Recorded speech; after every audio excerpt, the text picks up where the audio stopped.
L'important, enfin l'idéal, c'est de pouvoir justifier de vos compétences technologiques et de vos compétences métiers. Alors, bien évidemment, ça n'existe pas parce que personne n'a la double compétence parfaite, mais il faut essayer de donner toutes les preuves de votre compétence, que ça soit à la fois sur un domaine de compétence ou sur l'autre. Bonjour, je suis Michel Maurice de Mouriou, je suis le responsable pédagogique du MS-CMSI. Je vous souhaite la bienvenue sur ce webinaire. Je travaille donc dans l'école INT Business School, c'est une école de management. Bonjour à tous, moi c'est Rassim Zemiti, je suis actuellement en master spécialisé CMSI et je suis en alternance au sein du groupe Géodis en tant que chargé d'affaires financières. Alors il y a un certain nombre d'objectifs, il y a 3 grands objectifs. Donc le premier, c'est de vous former pour que vous soyez capable d'accompagner des transformations de l'organisation et donc faire en sorte de transformer le SI donc afin qu'il corresponde à ces nouveaux enjeux. Au deuxième objectif de la formation, de vous former, de vous rendre capable d'initier des transformations de l'organisation par le SI. Troisième objectif, alors là on change un peu de dimension, on n'est plus sur un projet système d'information, mais on va s'intéresser à la DSI, à ses missions et à voir en fait comment ces missions évoluent au fil du temps et notamment l'impact de la transformation digitale sur les missions de la DSI. J'ai un background assez particulier. Je viens d'école d'ingénieur et plus précisément j'ai été diplômé en robotique au sein de l'université de Manchester et j'ai décidé ensuite de travailler dans le domaine de la finance d'entreprise, dans le pharmaceutique. Et je voulais justement trouver un moyen de combiner ces deux expériences, cette expertise technique mais aussi cette expérience métier dans un nouveau débouché. Ça m'a permis de combiner ces deux expériences, mais aussi de me faire de l'expérience avec l'alternance, notamment, pour pouvoir me légitimiser sur le marché du travail. Le MS-CMSI propose une alternance.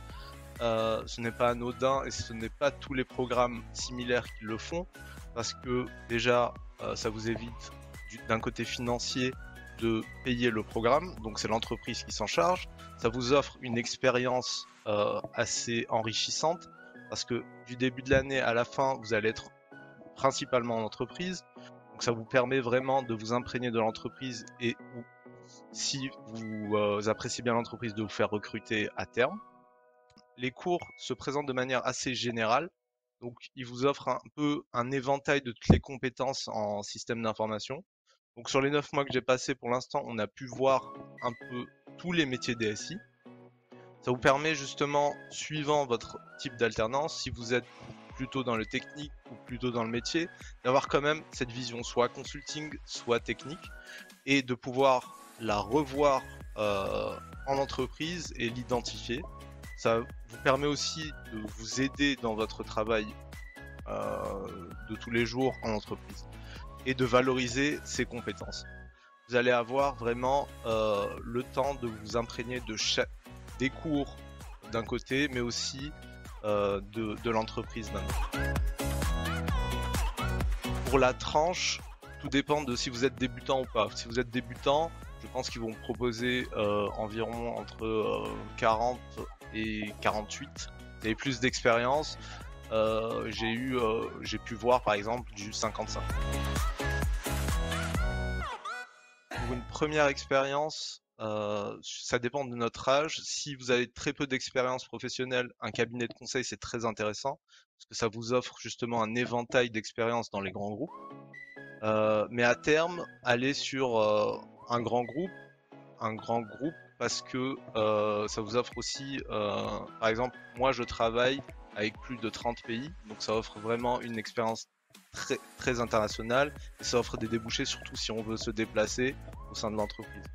Donc pour moi, dans le cadre de ce CMSI, une grande entreprise c'est plus intéressant. Au-delà d'un problème de connaissance, c'est un problème d'appétence et de motivation. Alors, bien évidemment, le fait d'avoir un minimum de connaissances SI, ça va vous aider vraiment à vous intégrer plus facilement, à progresser plus rapidement. Après, dans le cadre du master, il y a une sorte un parcours un peu personnalisé. Vous avez vu qu'il y a un module qui s'appelle culture informatique de base. Donc culture informatique de base, ça va s'adresser aux personnes qui manquent de connaissances technologiques ou de connaissances SI.